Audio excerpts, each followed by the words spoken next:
Students, आपला असा विषय आहे ॲपोमिक्सिस आणि ॲपोमिक्सिस बरेचदा एक्झाममध्ये विचारला जातो. It is a type of asexual reproduction, right. यामध्ये एम्ब्रियो फॉर्मेशन होत आहे. Formation of embryo is taking place without the fusion of gametes, without the process of fertilization. Meiosis न होता किंवा सिनगॅमी न होता एम्ब्रियो तयार होण्याच्या प्रोसेसला ॲपोमिक्सिस असं म्हणतात. आणि ॲपोमिक्सिसच्या प्रोसेसमध्ये जो एम्ब्रियो आहे तो ओव्ह्यूलच्या आतमध्ये तयार होतो आणि ovule gets converted into seed. So embryo is formed inside the ovule and ovule gets converted into seeds. So apomixis is of two types. One is apogamy. Apogamy means the gametophytic organ or a cell, gametophyteचा जो organ आहे किंवा gametophyteचा जो sale आहे तो जेव्हा embryo produce करतो तेव्हा आपण त्याला ॲपोगॅमी म्हणतो. आणि ॲपोस्पोरी म्हणजे डिप्लॉइड स्पोरोफिटिक सेल आहे, तो डिप्लॉइड गॅमेटोफाइट तयार करतोय विदाउट मिओसिस, याला आपण ॲपोस्पोरी असं म्हणतो. एक्झाम्पल आहे ऑरेंज आणि मँगो, राईट. मग बघूया कॅटेगरीज ऑफ ॲपोमिक्सिस. ॲपोमिक्सिस 3 कॅटेगरीजमध्ये मोडतात आणि तिन्ही कॅटेगरीज आपण आज बघणार आहोत. पहिली कॅटेगरी आहे रिकरंट ॲपोमिक्सिस. यामध्ये आपण एम्ब्रियो सॅक तयार होताना बघतोय आणि ही एम्ब्रियो सॅक आर्किस्पोरियल सेल्स किंवा न्यूसेलसच्या सेल्स पासून तयार होते, राईट. सो एम्ब्रियो सॅक ही आर्किस्पोरियल सेल्स किंवा न्यूसेलसच्या सेल्स पासून तयार होते, ज्याला आपण डिप्लोस्पोरी असं म्हणतो. म्हणजे diploid megaspore mother cell is forming unreduced embryo sac, right. So diploid megaspore mother cell किंवा MMC आपण ज्याला म्हणतो, नॉर्मली त्याच्यापासून एक तयार होईल नॉर्मल सेक्शुअल रिप्रोडक्शन झालं तर, पण इथे असं होताना दिसत नाही. Diploid megaspore mother cell direct unreduced embryo sac तयार करतो, तेव्हा त्याला आपण रिकरंट ॲपोमिक्सिस असं म्हणतो. मग बघूया नॉन रिकरंट ॲपोमिक्सिस, ज्याच्यामध्ये मेगास्पोर मदर सेल जो आहे तो मिओसिस किंवा त्याच्यामध्ये रिडक्शन डिव्हिजन होतं किंवा त्याच्यामध्ये मिओसिस होतं.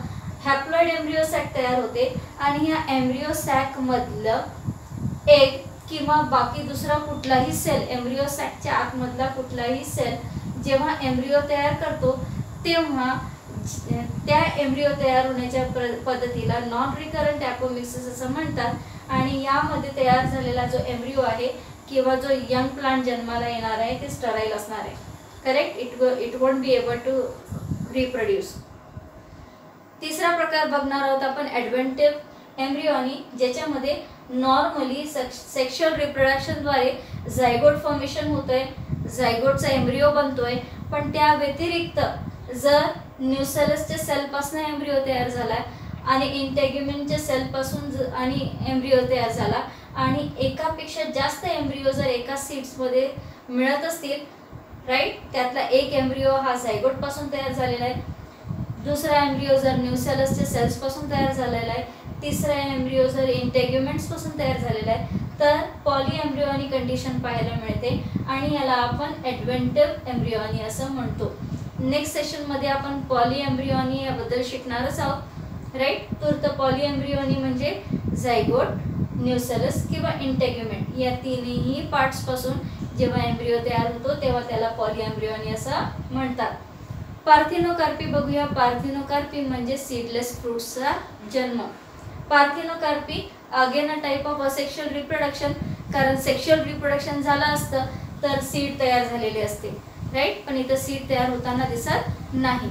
मग काय होत आहे तर जो ओव्ह्यूल आहे त्याच्या आतमध्ये जो प्लासेंटल टिश्यू आहे तो IAA इंडोल 3 ॲसिटिक ॲसिड नावाचा हार्मोन तयार करतात. त्या हार्मोनच्या इफेक्ट खाली जी ओव्हरी वॉल आहे किंवा जी ओव्हरी आहे ती झपाट्याने वाढते आणि तिच्यापासून फ्रूट तयार होतं. पण या फ्रूट्सच्या आतमध्ये आपल्याला सीड्स पाहायला मिळत नाही, याला आपण पार्थिनोकार्पी म्हणतो. पुन्हा एकदा रिपीट करते. Parthenocarpy means a type of asexual reproduction where the fruits are without seeds. So what happens is inside the ovule the placental tissue will produce a hormone called as IAA indole 3 acetic acid, ज्याचे influence मध्ये ovary जी आहे ती झपाट्याने enlarge होते, right. आणि तिचं fruit formation होतं, पण या फ्रूट्समध्ये आपल्याला सीड पाहायला मिळत नाही. अँड दॅट इज ॲपोमिक्सिस आणि पार्थिनो कार्पिक. थँक्यू.